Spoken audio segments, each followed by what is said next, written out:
So Luke, where did the name come from? It's a good question. We do get asked this quite a bit. So we are beer engineered for petrol heads. So we try and give all of our beers a sort of car themed name. So what have we got here? So Super Sports.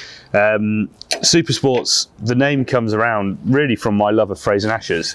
There's a car that was built in the 20s, Fraser Nash Super Sports, and it's kind of like a multi-purpose car. You can drive it on the racetrack, take it to the pub.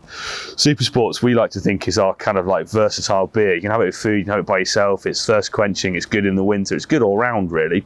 So that's where Super Sports comes from. Full Tilt, this was our first beer that we produced. It was my first commercial beer as a brewer. My first vehicle was a full tilt Land Rover. So in Land Rover worlds, a full tilt is a full soft top. And it's quite a robust beer, quite a sort of, full-on beer, as we like to think, a proper bitter. And like a Land Rover, it's a good, robust, proper car, really. So that's where Full Tilt came from. Sharabang, heavier beer, so we needed a heavier vehicle for it. Charabangs were buses that we used in the sort of early 1910s, 1920s to take people typically to the beach on adventures. So you get sort of 20, 30 people in this really big, heavy, lumbering bus, and they were robust and they'd go anywhere and they just last. Bit like Charabang, proper good full flavoured beer.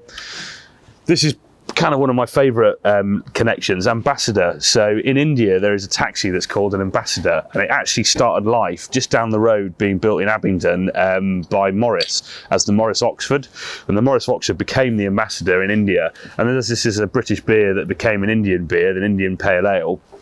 That was the perfect name for that. And the final one, Gullwing. Think of German sports cars, German engineering, and also the connection back to the UK. Gullwing, typically raced by the best racing drivers in the day in the 50s. Proper German engineering, fast as you like, and it was the perfect choice for our lager, really. So yeah, all car names. What is a Wriggly Monkey? Wriggly Monkey, right. Wriggly Monkey, we go back to Super Sports. So I mentioned Fraser Nash with Super Sports, if you've just seen that bit.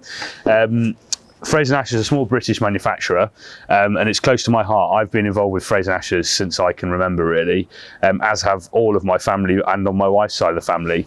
Fraser Nash's were a funny, quirky car built in London in the sort of 1920s all the way through to the 1950s. The early cars in the 20s and 30s, they had a chain drive transmission. The Wriggly Monkey, which looks just like this, but without Wriggly Monkey written on it and without the bottle open a bit, it sits on top of the transmission of a chain drive Fraser Nash, and it stops you selecting two gears at the same time, which kind of can be quite catastrophic to the car. So Wriggly Monkeys keep you out of trouble, just like we do. And this is what it looks like. And if you come to one of the scrambles here, or you come and visit us, ask us, because there's quite a high chance that there is a Fraser Nash somewhere around here that we can show you what a Wriggly Monkey actually is.